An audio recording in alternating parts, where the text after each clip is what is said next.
News కి స్వాగతం. మాజీ మంత్రి కేటీఆర్ ఆదేశానుసారంగా మాజీ ఎమ్మెల్యే బాల్క సుమన్ సీఎం రేవంత్ రెడ్డిపై చేసిన వ్యాఖ్యలు ఉపసంహరించుకుని క్షమాపణ చెప్పాలని మాజీ కేంద్ర మంత్రి పోరిక బలరాం నాయక్ డిమాండ్ చేశారు. మహబూబాబాద్ జిల్లా కేంద్రంలో మాజీ మంత్రి కేటీఆర్ దిష్టిబొమ్మను కాంగ్రెస్ పార్టీ శ్రేణులు దగ్ధం చేశారు. కేటీఆర్ బాల్క సుమన్లకు వ్యతిరేకంగా నినాదాలు చేశారు. ఈ సందర్భంగా బలరాం నాయక్ మాట్లాడుతూ రేవంత్ రెడ్డిపై సుమన్ వివాదాస్పద వ్యాఖ్యలు చేసినందుకు అనుచిత ప్రవర్తనను ప్రజలు అసహించుకుంటున్నారని, సీఎం స్థానంలో ఉన్న వ్యక్తిని గౌరవించాలని అగౌరవంగా మాట్లాడడం సబబు కాదన్నారు. 10 ఏళ్ల బీఆర్ఎస్ పాలనలో అవినీతితో రాష్ట్రాన్ని అప్రమయంగా మార్చిందని విమర్శించారు.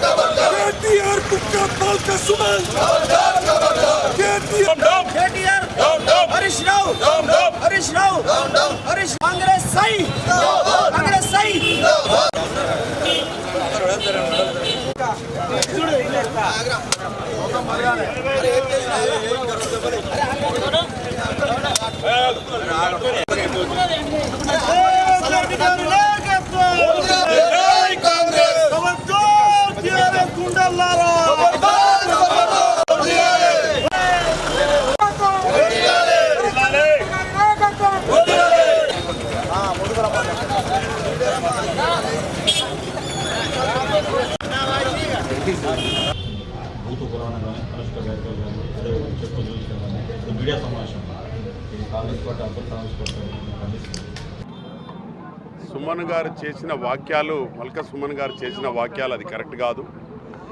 ఏదన్నా ఉంటే గౌరవనీయ ముఖ్యమంత్రి గారు రేవంత్ రెడ్డి గారు మాట్లాడిన వాక్యాలు సబ్జెక్టు మీద, కృష్ణ జలాల మీద, గోదావరి మీద, వాటి మీద మాట్లాడాడు. దాంతో పాటు నువ్వు ఎలా మాట్లాడారో అలా మాట్లాడమని అన్నాడు. కానీ చెప్పు చూపించడం అది సమంజసమైన కాదు.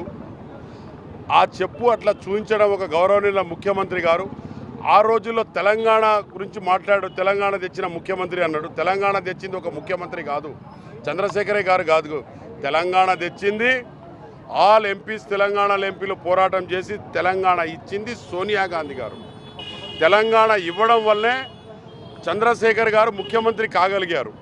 ముఖ్యమంత్రి అయిన తర్వాత అందరూ కూడా ప్రజలు ఎన్నుకున్న ముఖ్యమంత్రి కాబట్టి ప్రజలందరూ హానెస్ట్గానే ఆయనకు ముఖ్యమంత్రిగా గౌరవించారు. నువ్వు అలాగనే ఈరోజు కూడా తెలంగాణ పబ్లిక్ ఓటేస్తేనే ఆయన ముఖ్యమంత్రి చేయగలిగిండు. కాబట్టి నువ్వు ముఖ్యమంత్రిని గౌరవించాలే తప్ప ముఖ్యమంత్రిని అగౌరవంగా చెప్పు చూపిస్తే మళ్ళీ అదే మా ఎన్ఎస్యు యూత్ వాళ్ళు కూడా మళ్ళీ రిటర్న్గా దండ వేలేస్తారు. మళ్ళీ అదే చెప్పు పట్టుకొని దండలేస్తారు. చెప్పు చూపించడం అది కరెక్ట్ కాదు, అది సమంజసమైన కాదు. ఆయన మానవత్వం నేర్చుకోవాలి. మరి ఎక్కడ చదువుకున్నాడో నాకు తెలియదు.